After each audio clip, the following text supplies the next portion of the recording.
हा गणेशोत्सव सर्वांना सुख समाधान आरोग्य ऐश्वर्याचा जावो आणि श्री गणेशाचा आशीर्वाद हा सर्वांना प्राप्त हो अशा प्रकारची श्री गणरायाच्या चरणी मी प्रार्थना करतो आणि गणरायाला ही पण प्रार्थना करतो की पुढच्या वेळेस पासनं तुम्ही सगळे अधिक ऑर्गनाइज होऊन कमी दंगा कराल अशा प्रकारची गणेशाच्या चरणी प्रार्थना करतो। पण गमतीचा भाग वेगळा आहे।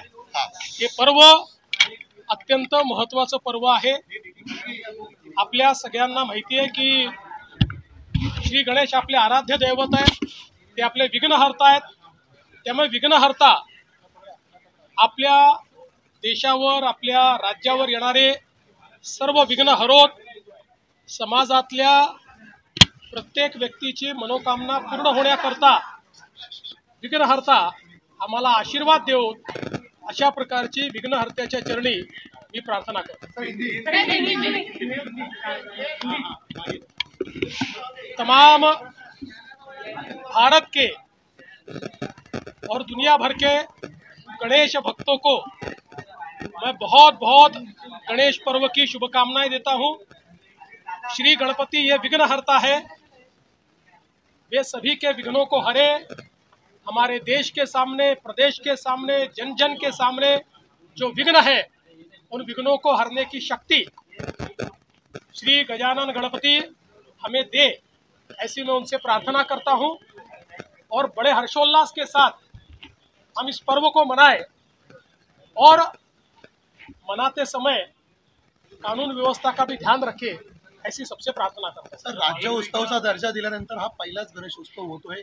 यंदा गर्दी ही सगळ्या ठिकाणी जास्त संख्येने दिसते, शासनाची तयारी कशी? मुळामध्ये गर्दी खूप मोठ्या प्रमाणात आहे। त्याच्या नियोजनाच्या संदर्भात त्या ठिकाणच्या जी काही पोलीस युनिट्स आहेत त्यांनी मंडळांची चर्चा केलेली आहे, मंडळांना SOP दिलेले आहेत। मंडळांसोबत ते SOP ते पाळतायत की नाही या संदर्भात चर्चा केली आहे, मोठ्या मंडळांसोबत रिहर्सल केलेली आहे।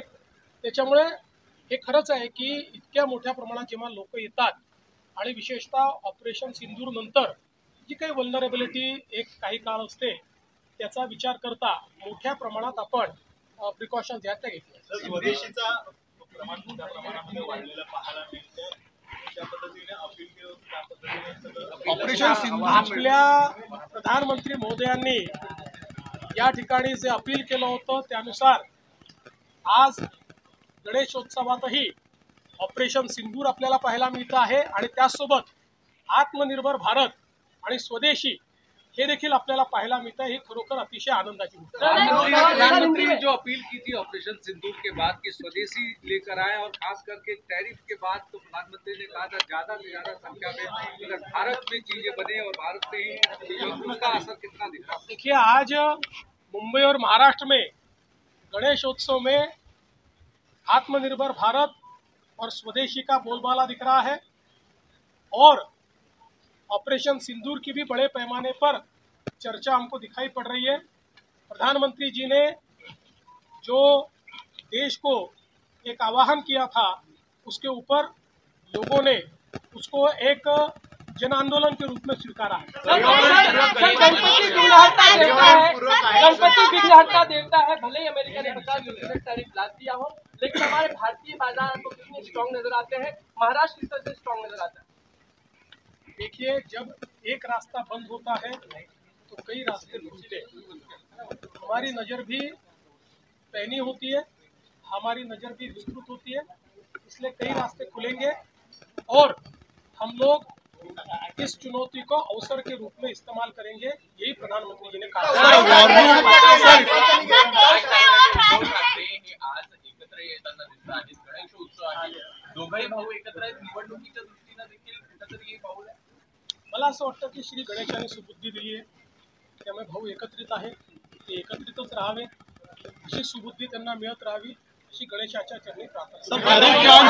वॉर रूम राज्याने स्थापन केलेली आहे। एखाद्या दिवशी राजकारण सोडून द्या, आज विघ्नहर्त्याचं बोलू आपण काय राजकारण. सर टॅरिफ प्लॅन नंतर राज्यात वॉर रूम सुद्धा तुम्ही स्थापन करण्याचा निर्णय दिलेला आहे.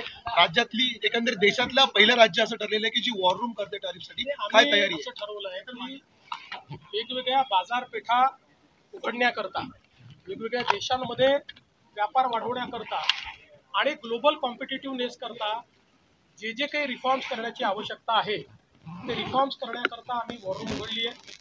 100 रिफॉर्म्स करायचा आम्ही एक टार्गेट ठरवलेलं आहे आणि या माध्यमातून ईज ऑफ डुईंग बिझनेसच्या माध्यमातून आपल्या उत्पादन खर्च हा कमी झाला पाहिजे, लॉजिस्टिक्सची कॉस्ट कमी झाली पाहिजे आणि नवीन मार्केटमध्ये आपले जे प्रॉडक्ट्स आहेत, आपले ज्या उत्पादनं आहेत त्यांना योग्य प्रकारचं मार्केट मिळालं पाहिजे. याकरता राज्य म्हणून जे जे करता येईल ते आम्ही करणार. मनोज जरांगे गणपतीच्या